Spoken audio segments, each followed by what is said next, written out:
Recognized for 5 minutes. Thank you, Mr. Chair, and thank you as well as the ranking member for holding this hearing today, kicking us off for this rail subcommittee hearing.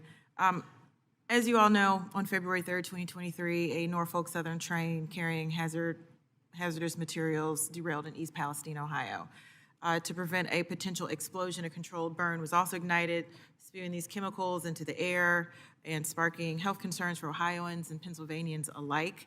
What occurred in the 2 years following, no one should have had to deal with the horror and the fallout of such a disastrous derailment, which has impacted this community and continues to impact this community. So one of the things that I did, and after being a member of Congress for less than a month, was introduce a bill with my colleagues, a bipartisan bill from Democrats and Republicans in Ohio, the Rail Act, which was a piece of legislation to address the needs of the community. And you know, we heard from folks in East Palestine, Ohio, we heard from labor unions, we heard from stakeholders, and we put this bill together hoping that we could address the issue of rail safety.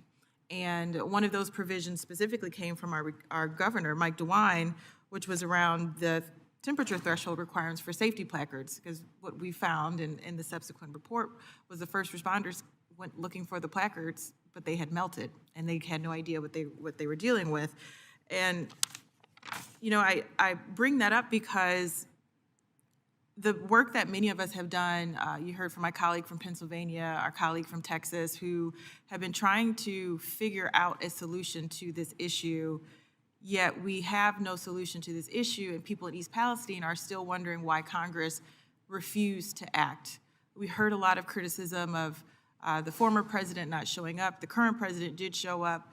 We still have no legislation that addresses the needs of the people, not only in East Palestine, Ohio, but all across the country who have been subjected to train derailments and had their lives turned upside down.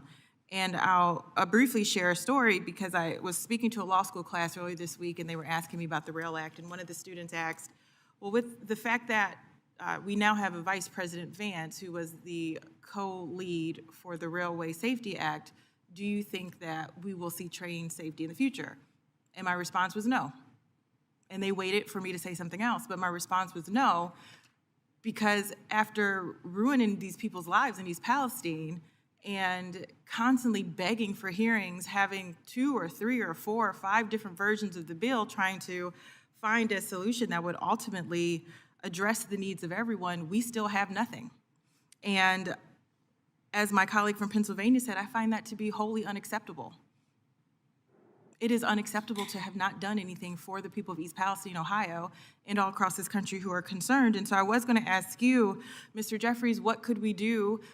What would you be okay with?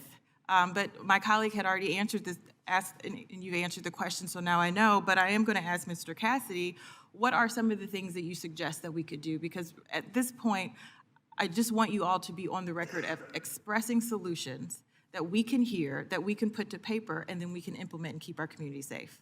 Sure, thank you for the question, Congresswoman. East Palestine brought to light a lot of failures within the system of railroading. And defect detectors are kind of at the center point of that. And the purpose of the defect detector is it's a wayside detector. It lets you know if there are defects in the cars of the train, if there are trending indicators to give a heads up that something might be going wrong. You know, like in a car when you have wheel bearings, if those bearings start to seize, temperature, obviously you have metal on metal, friction takes place, and you have temperature that rises.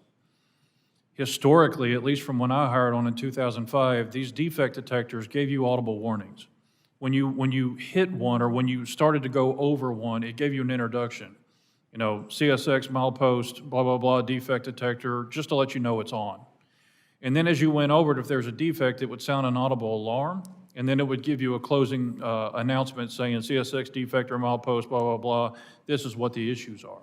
But then somewhere along the way, we lost the priority of those communications, and defect detectors started turning off the entrance alarm. So you didn't know if they were working or they weren't working.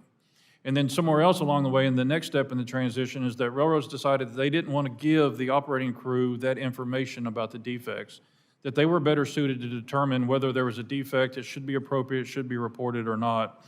And then we get into the temperature thresholds like you addressed. There should be a standard on those thresholds. There should be a point at where we need to say, hey, look, you've got to be notified of it. But to Congressman Moulton's point earlier too, there's no reason we shouldn't be in a place where technology doesn't exist that's providing real-time information to the crew and the cab of the locomotive, because that's who needs that information. We're not going to keep operating a train when we know there's a problem behind us.